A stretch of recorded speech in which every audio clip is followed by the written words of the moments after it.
Iron County Commissioner refuses to certify the primary election. Fire officials provide wildfire updates, and the rapid tourism growth calls for diversity in the local economy. You're watching St. George News at 5. Good afternoon, I'm Amy Bennett. Iron County Commissioner Paul Cozens refuses to certify the primary election results due to concerns over more than 700 ballots with disputed postmark dates, affecting several southern Utah counties.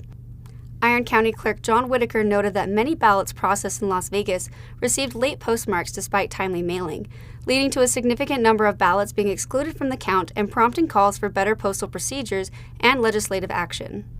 According to Utah Fire Info, the Silver King wildfire in Paiute County, Utah has reportedly burned an estimated 9,117 acres, threatening historic mining structures near Marysville. Efforts to contain the fire involve multiple aircraft and ground resources, but high temperatures, low humidity, and strong winds complicate containment. Fire officials also say that the Little Twist wildfire in Beaver County has burned 4,300 acres and is 35% contained, with crews working to secure fire lines amidst similar challenging conditions. Both fires are being closely monitored with extreme heat warnings in place for southern Utah. The Utah Division of Wildlife Resources reports little change in cougar population since the new hunting rules took effect last year, though some mountain lion advocates remain concerned. Now we'll go to Alicia Lundgren with the details. Last year, House Bill 469 was passed by the Utah legislature, with language that changed the way cougars can be hunted in the state. It is now legal to trap mountain lions, and pursuit hunting, which previously ran from about November to May, can be done year-round without a permit. Additionally, there are no bag limits. When the bill passed, multiple hunting and conservation groups spoke against it, expressing concern about the future of Utah's cougars, like those seen in this footage courtesy of Denise Peterson and Explore Wild Media. Since that time, the Utah Division of Wildlife Resources has reported that cougar harvest numbers from May 2023 to May 2024 were on par with the previous season. Peterson, who founded the Utah Mountain Lion Conservation, told St. George News more time would be needed to see the law's full impacts. She said she was also concerned about trapping, as the devices have reportedly injured or killed multiple non-target cats, including at least one kitten. Thanks, Alicia.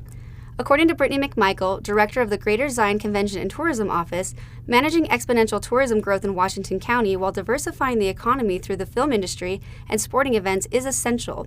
We'll go to Stephanie DeGraw to learn how Southern Utah's Greater Zion Tourism Office looks to diversify the economy. Managing fast-paced tourism growth in Washington County while diversifying its economy is vital.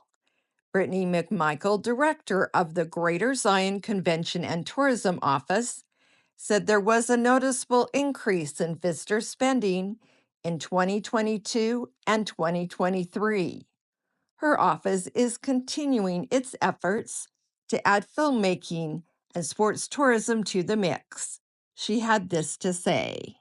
And the thing about film is there's a massive ripple effect that happens with film, because not only do those films spend a ton of money in the local economy while they're here. So while they're in production, they're spending money on everything from, supplies and things like copy paper and internet services. Thanks, Stephanie. As development encroaches near the White Dome Nature Preserve, volunteers and staff from multiple agencies work to collect and preserve seeds from the endangered Holmgren milkfish plant. We'll go back to Alicia Lundgren for more on this story. Holmgren milkfish is a rare plant that is unique to Washington County and Mojave County, Arizona.